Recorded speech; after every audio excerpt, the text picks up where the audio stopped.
ഒരു പട്ടിക്കുട്ടിയെ മേടിച്ച് വളർത്തായിരുന്നല്ലേ, നല്ല രസമായിരിക്കും. എന്നിട്ട് വേണം അതിന്റെ കടിയും വാങ്ങിച്ച് ബ്രെഡും തിന്ന് മെഡിക്കൽ കോളേജിൽ കിടക്കാൻ. ആഗ്രഹം ഉണ്ടായിട്ടൊന്നും അല്ലെന്നേ, ചുമ്മാ പട്ടിക്കുട്ടിയെ പിടിച്ച് ഫോട്ടോ എടുത്ത് എനിക്ക് ഇൻസ്റ്റാഗ്രാമിൽ പ്രൊഫൈൽ ആക്കാലോ. അതാകും പിന്നെ ബയോ എനിക്ക് പെറ്റ് ലവർന്ന് മെൻഷൻ ചെയ്യാനും പറ്റും. അത് പറ. ഞാൻ അപ്പോഴേ വിചാരിച്ചു ഒരു പാറ്റയെ കണ്ടാ പേടിച്ച് മേശപ്പുറത്ത് കയറുന്ന നീ എങ്ങനെയാ പട്ടിയെ വളർത്തുന്നതെന്ന്. പാറ്റയെ പിന്നെ സഹിക്കാം, നിങ്ങളുടെ ആ കോഴിയാണല്ലോ, ആ പരട്ട കോഴിയാണ് എന്നെ കാണുമ്പോ എപ്പോഴും കൊത്താൻ വരും. നോക്കിക്കോ, ഒരു ദിവസം ഞാൻ ബക്കറ്റെ പിടിച്ച് ബക്കറ്റ് ചിക്കൻ ആക്കും. സോറി, നിന്റെ ആഗ്രഹം ഇനി നടക്കുമെന്ന് തോന്നുന്നില്ല. അതിനെ നില കുറുക്കം പിടിച്ചു. അവര് നമ്മുടെ ഇവിടെ കുറുക്കനൊന്നുമില്ലല്ലോ, പിന്നെ എങ്ങനെയാ കുറുക്കം പിടിക്കുന്നത്? അമ്മയുടെ നാക്കിന്റെ ശക്തി നിനക്കറിയാലോ.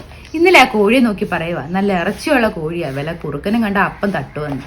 നിങ്ങളുടെ അമ്മ നാക്കു വളച്ചോ, തീർന്ന്. കുറുക്കനല്ല, ഓസ്ട്രേലിയയിൽ കങ്കാരു വരെ ഫ്ലൈറ്റ് പിടിച്ചു വരും. എന്ത് ചെയ്യാനടി, എത്ര പറഞ്ഞാലും കേൾക്കത്തില്ല. അന്ന് ഇടി വെട്ടിയിട്ട് കരിഞ്ഞിരുന്ന നീ ഓർക്കുന്നുണ്ടോ?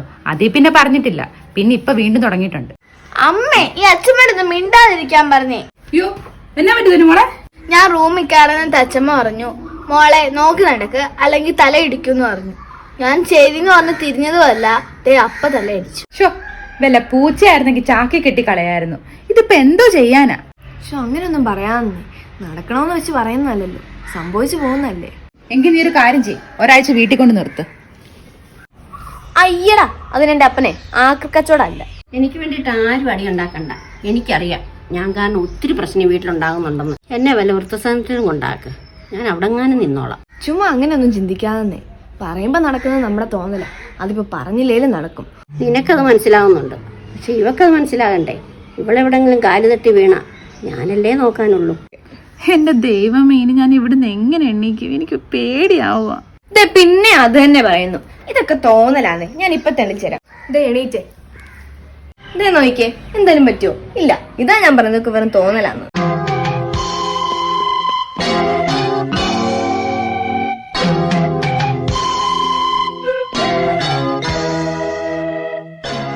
എന്റെ പൊന്നെ ചേച്ചി, സോറി. എടി നോക്കിപ്പോ, ലേറ്റ് ആയി.